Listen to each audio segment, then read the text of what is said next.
Bonjour à tous, donc dans cette vidéo, nous allons faire les questions de la séance de calcul numéro 2 du chapitre 11 sur les aires. Donc je vais vous permettre de vous entraîner sur la conversion des unités d'air. Donc les unités d'air, je vous rappelle, c'est mètres carrés, et après les sous-multiples et les multiples, décimètres carrés, centimètres carrés, hectomètres carrés, décamètres carrés, etc. Alors pour faire cette séance de calcul mental, je vous conseille, pour ceux qui pensent en avoir encore besoin, de vous munir du tableau qui permet de convertir les unités d'air.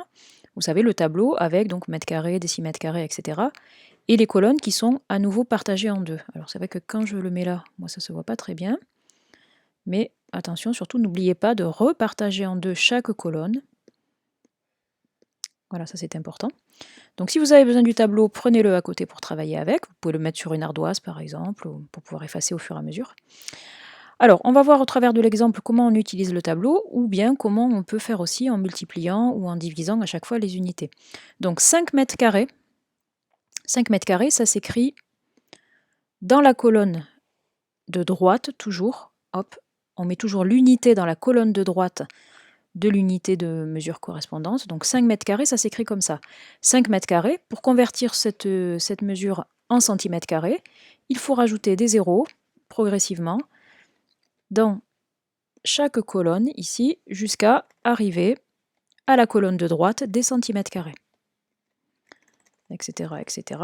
Voilà, on arrive à ça. Donc 5 mètres carrés, ça représente 50 000 centimètres carrés. Voilà.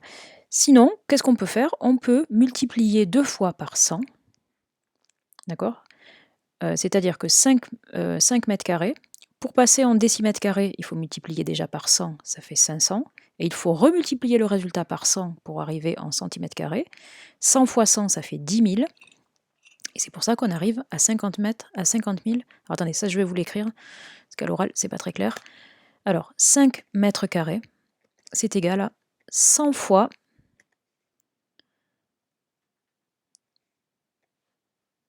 5 décimètres carrés. C'est égal à donc 500 décimètres carrés. D'accord? Donc pour passer de là au décimètre carré, on multiplie par 100, pardon. Et pour changer encore, pour passer donc des décimètres carrés au centimètre carré, il faut encore multiplier par 100. Donc ça fait encore 100 fois 500 décimètres carrés. Et ça fait bien 50 000 centimètres carrés. D'accord? Donc, vous faites la technique que vous préférez. Soit vous réfléchissez en termes de tableau, soit vous réfléchissez en termes de multiplication par 100. Donc avant, quand on travaillait sur les unités de longueur, pour passer d'une colonne de longueur à l'autre, on multipliait par 10, et bien maintenant on multiplie par 100. D'accord? Donc ici, dans l'exemple, on a 5 mètres carrés égale 50 000 centimètres carrés. Donc dans votre case de calcul mental, vous mettez 50 000.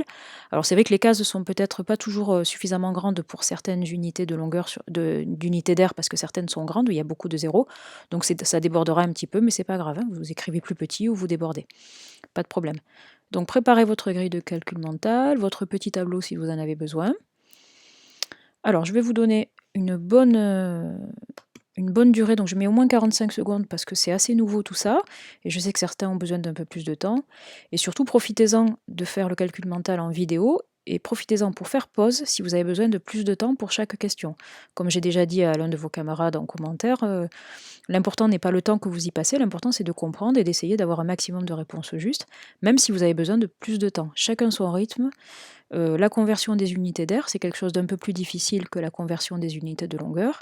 C'est nouveau, donc c'est normal que ça puisse être difficile la première fois. D'accord? Donc pas de stress. Et puis les exercices de calcul mental, ben, vous pouvez les refaire tranquillement chez vous pour voir si vous avez progressé. N'hésitez pas. Allez, c'est parti pour 45 secondes. Et surtout, faites pause si vous avez besoin de plus de temps. On fait 10 questions et c'est parti.